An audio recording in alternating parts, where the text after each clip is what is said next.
আপনি আল্লাহর একজন সন্তুষ্টভাজন গোলাম বা বান্দী হিসাবে থাকবেন। কিন্তু যদি অবৈধ পথে করেন তাহলে আপনি আমি আল্লাহ তাআলার প্রতি নাফরমান হব, অকৃতজ্ঞ হব।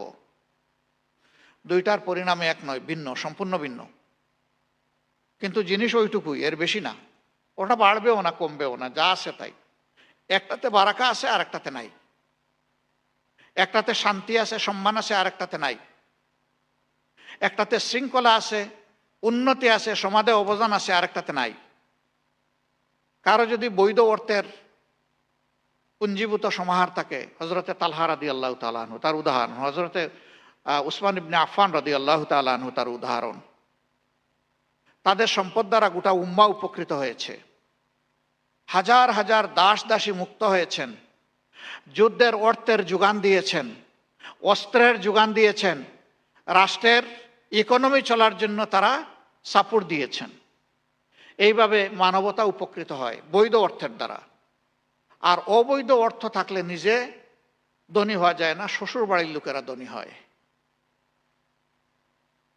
ইলিগাল ইনকাম যারা করে তাদের শ্বশুর বাড়ি খুব ধনী, তারাই শুধু গরিব, তার বাপের বাড়ি গরিব। কেন বাপের বাড়িতে করে না? সহজে দরা খেয়ে যাবে, এই জন্য এখানে করে না।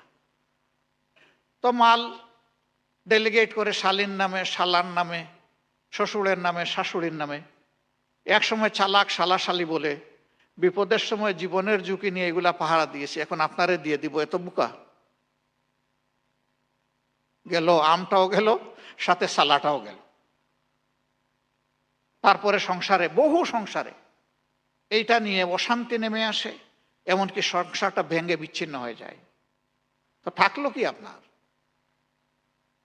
দেশের বাইরে নিয়ে গেছেন, এটাও বলতে পারছেন না কাউকে তো এই অর্থের মালিক আপনি।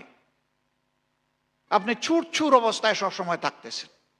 আপনার মনে সবসময় পুলিশ পুলিশ ভাব, কে জানে কোথায় দুদক অথবা কেউ আমাকে দেখে ফেললো কিনা, বুঝে ফেললো কিনা, জেনে ফেললো কিনা।